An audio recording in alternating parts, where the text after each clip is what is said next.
ఆర్మూర్ మండలంలోని 13 గ్రామ పంచాయతీలకు సంబంధించి ప్రజాపాలన నిర్వహించిన అన్ని గ్రామ సభలలో మొత్తం 13 గ్రామ పంచాయతీలకు సంబంధించి 11,804 దరఖాస్తులు స్వీకరించడం జరిగింది. దానికి గాను డేటా ఫీడింగ్ అనేది ప్రభుత్వ ఇన్స్ట్రక్షన్స్ ప్రకారం, జిల్లా కలెక్టర్ గారి ఇన్స్ట్రక్షన్స్ ప్రకారం 6వ తారీఖు నుంచి డేటా ఫీడ్ చేయడం ఇక్కడ జరుగుతుంది.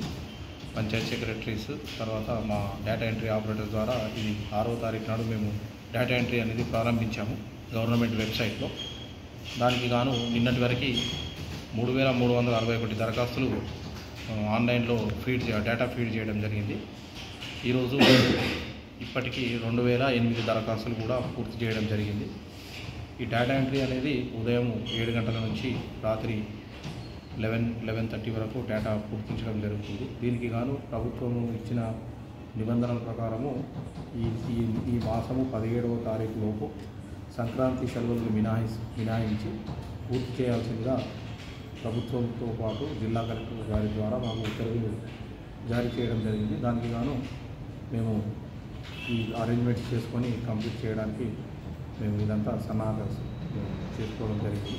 ఇది దరఖాస్తులను ఖచ్చితంగా మేము 17వ తారీఖు లోపు పూర్తి చేయడం జరుగుతుందని తెలియజేస్తూ చేస్తున్నాం. ధన్యవాదాలు. ఇటు డేటా ఎంట్రీకి సంబంధించి ప్రభుత్వం ఏదైతే నిర్దేశించిన ప్రజాపాలనకు సంబంధించిన దరఖాస్తు ఉందో ఆన్లైన్లో కూడా సేమ్ అదే దరఖాస్తు నమూనాలాగే ఉంటుంది. కాబట్టి డేటా ఎంట్రీ ఆపరేటర్స్ ఎవరెవరికి ఉందో వాళ్ళకు ఆల్రెడీ ఆర్డీఓ గారు, మేము అందరం కలిసి ఆర్డీఓ గారి సమక్షంలో, డిపిఓ గారి సమక్షంలో వాళ్ళకి శిక్షణా తరగతులు కూడా ఆర్మూర్ నియోజకవర్గానికి సంబంధించి అన్ని పంచాయతీ కార్యదర్శులకు, డేటా ఎంట్రీ ఆపరేటర్స్కు శిక్షణ కూడా ఇవ్వడం జరిగింది. ఎక్కడ కూడా ఎలాంటి పొరపాటు లేకుండా పర్యవేక్షిస్తూ సంబంధిత పంచాయతీ కార్యదర్శుల పర్యవేక్షణలో ఎక్కడ ఏ పొరపాటు జరగకుండా కూడా డేటా ఎంట్రీ అనేది చేయడం జరుగుతుంది.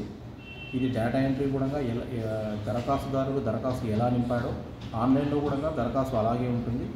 వాళ్ళు దరఖాస్తుదారుడు ఏదైతే లబ్ధి పొందాలని పథకాలను అతను ఎంచుకున్నాడో వాటికి సంబంధించిందే ఈ ఆన్లైన్లో కూడా పూరించడం జరుగుతుంది. ఎక్కడ ఏ పొరపాటు కూడా జరగకుండా మేము చర్యలు తీసుకోవడం జరుగుతుంది.